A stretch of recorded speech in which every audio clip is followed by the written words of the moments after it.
Come on, fellas. Come on. So batch one of bulls going into the yoke. Come on, fellas. Come on, fellas. Come on. Come on, fellas. Come on. Come on. Come on. Hip. Come on. Chip, chip, chip, chip, chip, chip. Come on. Come on. Come on. Come on.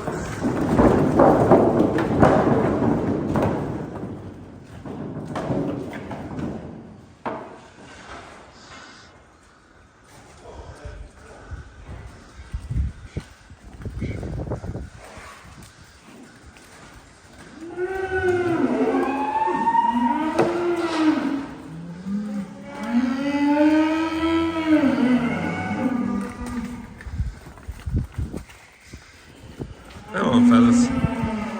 Come on, fellas. Come on. Chip, chip, chip, chip, chip, chip. Come on. Come on. Come on.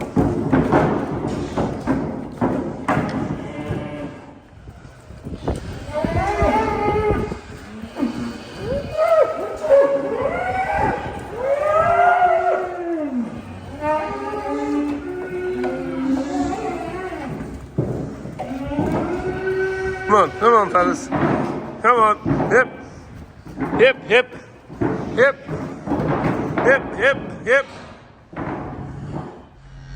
Hi guys, welcome back to the channel. So today's video, as you just seen, we are putting in some of our bulls, taking them in from being outside over the whole summer. It's just that time of year, we want to get them in. Grass is on a whole pile in this time of the year for the bulls.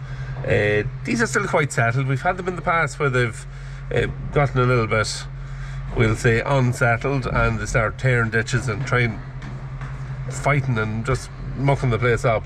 That hasn't happened with this batch, but at the same time, you can just see them over the last week or two. They're not doing much. The grass hasn't got that much in it. Time to get them in, and that's what we're doing, putting them in. So 2 pens of them in for the moment. We put them in this shed here. They may be moving into the bottom shed, but for now we're going to leave them in this shed here. It's the middle shed of the two beef sheds that we have. So yeah, we're going to go and start filling the diet feeder and getting a bit of a feed ready for them. We did vaccinate them just before putting them in, and yeah, they're ready for some feed. So yeah, get a bit of feed together, and I'll tell you as I'm filling it what is going to be in it. So let's get at it.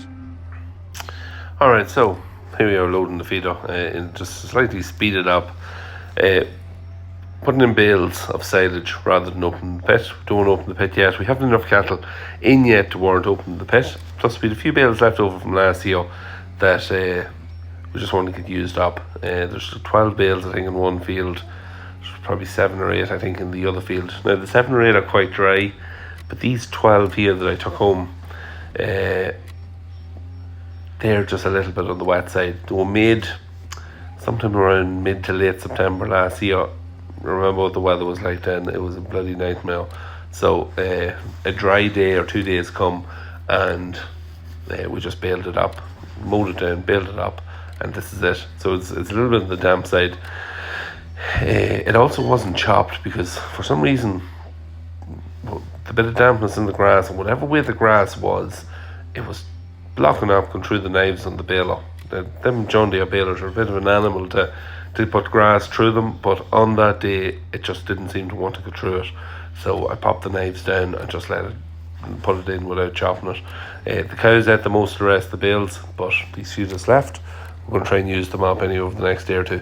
The problem is that I was putting them into the diet feeder now. I was afraid of them getting jammed up in it, the fact that it's not chopped. So you see here, I'm just giving a wee bit of a shake out, trying to just pull the bale apart before I pop it into it. These the Abbey diet feeders aren't the greatest in the world with round bales, but usually if you shake them out and put them in, you'll get away with it. The problem with this is that it's not chopped, and it was a bit of a problem because some of it lapped around the auger of it. Had to pull it out, not much. There was about 100 kilos of silage lapped around the auger, So I didn't realise that until the end of the video. I was actually finished videoing, and I put the diet feeder into the shed, and I realised that there was some on it. Anyway, putting it in now, and just trying to put it in slowly, but not that it didn't really matter because it's still lapped around the auger. What else did we put in along with that? We put in a bale of straw in along with it as well. And we also put in a little bit of oat feed, which I am getting now in the corner. I think I put about 1.5 kilos of oat feed per head into it. All it's for, just like the straw, it's a bit of a roughage. There's not that much feed quality in it. It's dusty as hell, and you can see it here now. Look at it blowing back. It was very windy, as you can see. So that's the downside of it. I put it in. There's actually, you'll see, what's coming out of the bucket.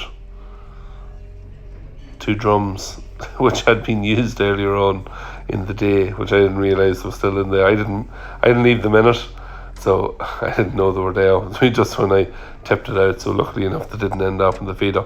There's a wee bit of this dry gold residue, putting that in as well. It's a byproduct from making beer, comes from the UK. It's not usually that dry or dusty like that, but just the fact that I took a wee bit there off the front of it, where it's been over the last 6 weeks, it has dried out and it's blown away like that. So it doesn't usually blow like that. The other thing I put in then is some of our own treated barley as well. So I put a couple of kilos a head in of that, just to kind of get them going. So yeah, look, it's nothing too wild, but just enough to try and get there's a few things in it to try and help dry the cattle up now that they're inside. And just a wee bit of, get them going on a wee bit of barley initially as well. And I'll start to, as they settle in over the next couple of weeks, I'll ease up the barley a bit more, and just start to, just introduce a wee bit more into the ration. But yeah, look, it's just a very simple starting ration to get them going for the first number of days. And yeah, that's it. We'll do a wee bit of footage now of just carrying out the feed.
Alright, so first cattle in, first feed done, and they've had about an hour, so they're kind of a little bit more settled even than they were. There was a wee bit of jumping going on, like there is there now. The pen here, there was 2 batches of bulls mixed, so a wee bit of messing going on there with them, but it's not too bad. I've often seen a lot worse. A lot of these cattle born our own herd here, born on the farm. So yeah, there's a mix of them. There's some reared calves here, and then there's a batch of bought in bulls. So yeah, there's about, so far we've about 40. There's about 40 in, but yeah, they're not too bad. Wee bit of jumping, see there, wee bit of jumping over there. Another guy after been jumping here again, but you'll get that. The bales, last year's bales, it's not too bad of stuff at all. It would have been late enough. It's damp enough, so put straw on it and the bit of meal just to help to dry them up, and just to add a bit more into the ration, and just to help to get them settled and get them eating it. So they have emptied out a wee bit the bulls even since we put them in earlier, which is to be expected. But yeah, look, it'll take a couple of weeks before they turn the corner on that front and start to fill out. But yeah, good to have them in, and at least they'll start working on getting them settled here. But yeah, that is that. We'll not be putting in, let's see, probably not put any of the heifers or that in for another few weeks still, but it depends, just depends on the weather, completely depends on that. We're actually hoping to be working at the harvest today, but unfortunately went to the field this morning to have a look at it around 10:30. Lovely morning, great breeze, great drying. Checking out the straw was almost there, just deep down you can feel a little wee bit of dampness or coldness to it, but not too bad, you know, on the stem of the straw. The head's good and hard. We're ready to pull the trigger and to get it cut. Started to rain before we got out of the field. So, and it's been bits of showers of rain all day. See, you've done another one there a few minutes ago. Not much, just enough to wet the ground. It's great breeze and drying, so it dries it up in 15-20 minutes. But we must have had 5 or 6 of those little bits of showers all day. It's just enough just to keep us from getting to get cutting. We've only 24 acres to do, so it's not exactly going to take very long to do it, but we needed, ideally, if we could get tomorrow's to be good Thursday, so hoping that we might get a cut tomorrow. If it's good Thursday, I think it's good on Friday as well, and if at least till Friday evening. And if that's the case, we'll get a cut tomorrow, get the straw baled up on Friday, I hope. We'll see. Maybe that won't happen at all, and we could be pushed back into next week. But yeah, the burning off I done last week has worked well. The green has gone out of some of the few heads that there was a bit of green in, and yeah, so it's just a matter of waiting for the weather. So we'll see. The weekend video, we hopefully will be cutting the last of our harvest. So that's it, short midweek video, just putting in the bulls. Hope you enjoyed it. Don't forget, if you haven't already subscribed to the channel, hit the sub button, leave a like in the video, comment down below if you have any questions. See you in the weekend video. Thanks for watching.